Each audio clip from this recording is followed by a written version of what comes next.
नमस्ते दोस्तों, मैं आपका एस्ट्रोलॉजर मित्र राजीव नाथ आपके साथ वापस आज लंबे गैप के बाद अगेन, क्योंकि जैसा कि मैंने बताया, जब से मैंने अपने एस्ट्रोलॉजी के ऑनलाइन क्लासेस शुरू कर दिए हैं, तब से अन्य विषयों पर वीडियोस बनाने का मौका थोड़ा कम मिल रहा है। मौका जब क्लासेस जब जिस दिन हमारे नहीं होते हैं, उस दिन मैं कोशिश करता हूँ कि एक दो कुछ जो हमारे इंटरेस्टिंग और इम्पोर्टेंट वीडियोस हैं उनको बना के मैं रिलीज कर दूँ। तो आज एक ऐसा वीडियो मैं लेके आया हूँ, एक बहुत ही रोचक सब्जेक्ट है। सब्जेक्ट तो बहुत कॉमन है, लेकिन कृष्णमूर्ति पद्धति में, ये प्रश्न पद्धति में, होररी में, ये बड़ा रोचक सब्जेक्ट है। तो सब्जेक्ट है ये चाइल्ड बर्थ का, बच्चे के जन्म का। क्या लोग पूछते हैं कि मुझे बच्चा कब होगा, हस्बैंड पूछता है या वाइफ पूछती है, और वो होररी का नंबर 102 249 के बीच में आपको देते हैं। तो उसमें एक बड़ी रोचक जो है कृष्णमूर्ति जी का, आप लोगों ने, जो आप केपी के स्टूडेंट्स हैं, तो उनके नियम आपको पता होगा। होररी में जो वक्रीय ग्रह होते हैं, रेट्रोग्रेड प्लैनेट्स, उनका होररी एस्ट्रोलॉजी में, केपी में रोल, अहम रोल होता है। Krishnamurti ji most of the subjects topics में जिस पर कि प्रश्न पूछा जाता था, तो उस पर उनका एक नियम था कि जैसे मान लीजिए कि कोई पूछ रहा है कि मैं इम्तिहान में पास होऊंगा कि नहीं, तो उनका एक नियम था कि जो उसका मोस्ट इम्पोर्टेंट जो कस्प होता है, जैसे इम्तिहान के लिए, एजुकेशन के लिए फोर्थ कस्प होता है, तो उसके सबलॉर्ड को देखिए। उनका एक नियम था कि अगर उसका सबलॉर्ड जो है, अगर वो खुद वक्रीय है उस टाइम में, तो वक्रीय है, तो जब तक वो डायरेक्ट नहीं हो जाएगा, तब तक उस टॉपिक से रिलेटेड, उस प्रश्न से रिलेटेड सक्सेस नहीं मिलेगा। या अगर सबलॉर्ड खुद डायरेक्ट है, मार्गी है, और किसी ऐसे नक्षत्र में, ऐसे ग्रह के नक्षत्र में बैठा हुआ है जो ग्रह वक्रीय है, तो वो इच्छा पूर्ति उस प्रश्न की कभी नहीं। ये कृष्णमूर्ति जी के अमूमन नियम थे। फिर से रिपीट कर रहा हूं कि सब्जेक्ट, जो मेन सब्जेक्ट है, जैसे नौकरी, नौकरी तो 10वें का सबलॉर्ड अगर वक्री है, तो वो कहते थे कि जब जब तक ये वक्री रहेगा, तब तक नौकरी नहीं मिलेगी। जब मार्गी हो जाएगा, एक कंडीशन ये था, तब नौकरी मिल सकती है, बशर्ते कि दशा अंतरदशा वगैरह वो अपने जगह, सिग्निफिकेटर्स का उस समय दशा अंतरदशा चल रही है, वो अदर कंडीशन है। दूसरी उनकी कंडीशन थी, अगर सबलॉर्ड जो है वक्रीय नहीं है, लेकिन किसी ऐसे ग्रह के नक्षत्र में बैठा है जो कि वक्रीय है, तो नौकरी नहीं मिलेगी।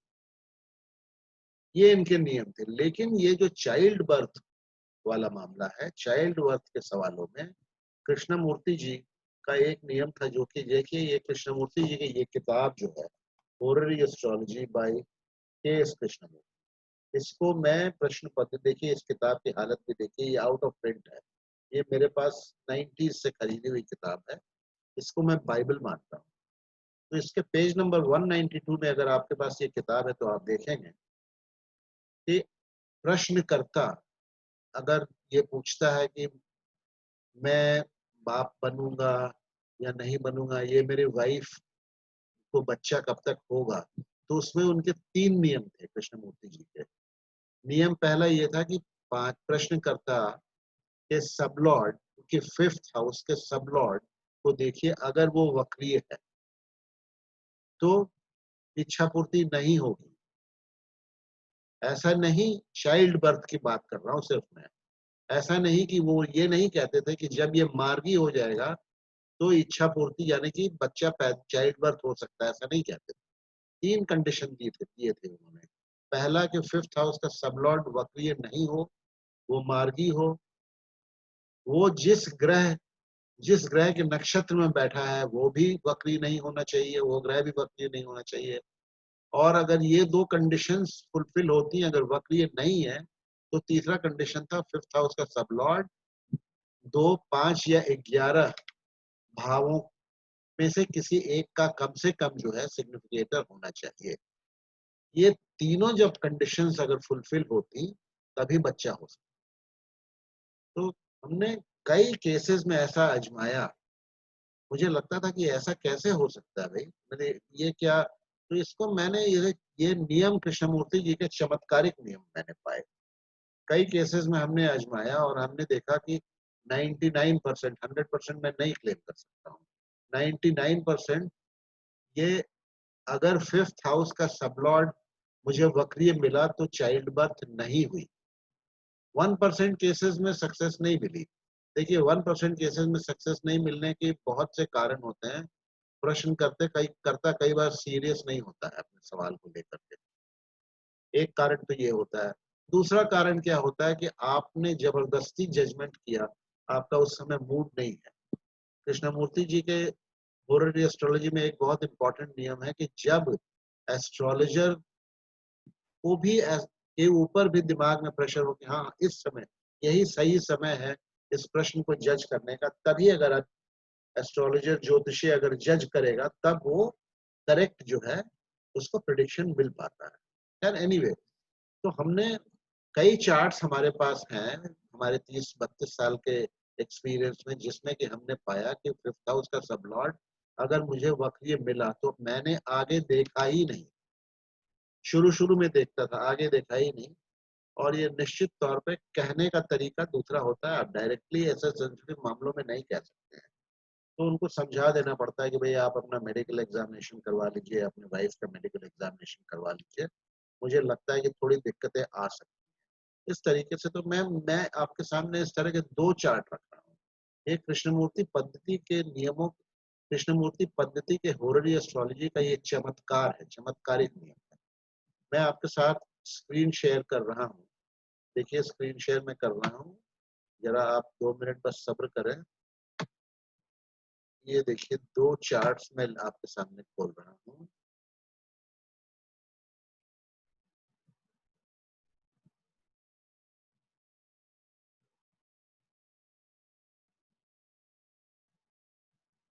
ये देखिए ये एक चार्ट है, ये एक हमारे मित्र हैं, उन्होंने मुझसे ये सवाल किया था। उनका सवाल ये था कि मेरी पत्नी को बच्चा कब तक होगा, उनका सवाल ये था।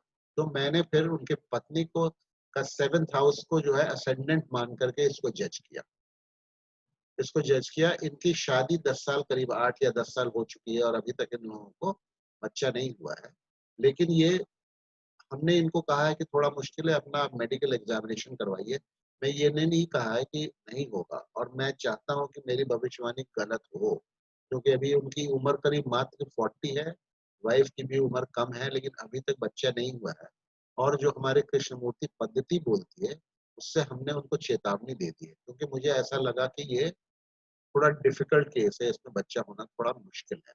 अब इसको आप देखेंगे एस्ट्रोलॉजिकली, अगर हम देखें तो देखिए 7th हाउस को असेंडेंट मानते हुए हमने जज किया। 7th हाउस उनके पत्नी के लिए हुआ, 7th हाउस को असेंडेंट मानते हुए हमने जो है जज किया। तो उसमें देखिए फिफ्थ सबलॉर्ड पर अगर आप ये देखेंगे कस्पर पोजीशंस, तो फिफ्थ सबलॉर्ड इसमें शुक्र निकल रहा है। ऊपर के टेबल में देखिए शुक्र प्रश्न के समय जो है रेट्रोग्रेड है, यानी कि वक्रीय है। तो हमारे हिसाब से तो कहानी यहीं पर समाप्त हो गई कि मेरा आंसर नेगेटिव में निकल रहा है। लेकिन मैंने और तसल्ली करने के लिए, आवश्यकता नहीं थी, फिर भी मैंने देखा कि शुक्र जो है ना तो वो दूसरे का ना पांचवे का। दूसरा कंडीशन फुलफिल हो रहा था कि शुक्र चंद्रमा के नक्षत्र में, चंद्रमा वक्री नहीं होता है। लेकिन तीसरा कंडीशन कि शुक्र जो है 2, 5, 11 का सिग्निफिकेटर है कि नहीं है, वो कंडीशन फुलफिल नहीं होती है। शुक्र को देखिए, शुक्र एक तो अनटेनेंटेड है, ठीक है। शुक्र चंद्रमा के नक्षत्र में बैठा है, चंद्रमा जो है तीसरे भाव का स्वामी है और तीसरे भाव में ही बैठा है। तो शुक्र तीसरे भाव का सिग्निफिकेटर है, जो कि it is not one of significators for child birth. शुक्र पहले भाव और छठे भाव का स्वामी है, लॉर्ड है, ठीक है, और अनटेनेंटेड है। शुक्र के नक्षत्र में कोई भी ग्रह नहीं बैठा हुआ है। तो शुक्र पहले और छठे भाव का रिजल्ट देगा एज फिफ्थ सबलॉर्ड, और थर्ड और फिफ्थ थ्रू मून देगा, थर्ड और six, sorry, third third through moon देगा। तो इसीलिए किसी भी चाइल्ड बेयरिंग हाउसेस से शुक्र का कनेक्शन नहीं है। लेकिन जो मैं यहाँ कहना आप लोगों को ड्राइव होम करना चाह रहा हूँ, जो पॉइंट, वो वक्रीय ग्रह का कनेक्शन जो है कृष्णमूर्ति होररी ज्योतिष में है, कि उनके जो नियम थे, अगेन मैं इस किताब को आप लोगों के सामने दिखा देता हूँ। कृष्णमूर्ति जी के जो नियम इस किताब होररी एस्ट्रोलॉजी बाय केएस के कृष्णमूर्ति जी की किताब के हिसाब से जो नियम थे, उसमें पांचवें भाव का सबलॉर्ड अगर वक्रीय है तो चाइल्ड बर्थ प्रॉमिस्ड नहीं। मैंने बताया 10 साल इस कपल को हो चुका है, अभी तक नहीं हुआ है। और क्या बताऊं मैं, मुझे लगता है कि मुश्किल है। हालांकि ईश्वर से मैं मनाता हूं कि मेरी भविष्यवाणी गलत हो और चाइल्ड बर्थ हो जाए उनको, ठीक है, लेकिन मैं कह नहीं सकता हूँ। तो इसीलिए एनीवे, और अब मैं एक और चार्ट आपके सामने खोल रहा हूँ, एक और चार्ट खोल रहा हूँ, सिमिलर सिमिलर सवाल था।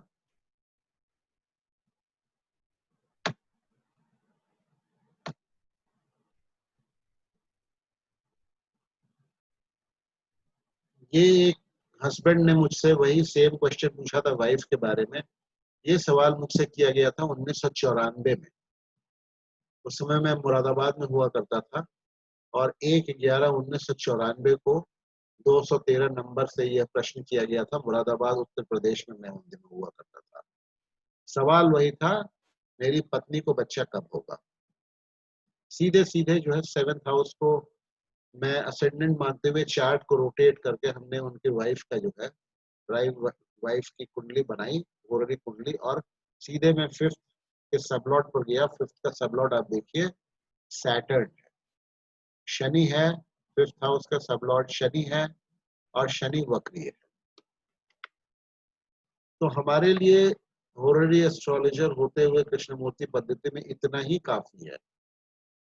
ये दोनों सवाल जो मेरे सामने आए थे, ये बहुत गहन सीरियसनेस के साथ पूछे गए थे, क्योंकि ये भी जो कपल थे 1994 में, इनकी भी 8-10 साल हो चुका था मैरिज को, और इनको बच्चा नहीं हुआ था, इनको बच्चा नहीं हुआ था।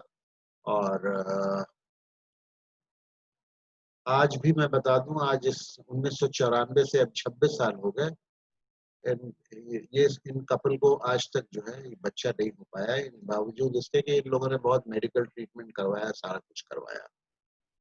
तो ये छोटा सा एक वीडियो था कृष्णमूर्ति पद्धति में।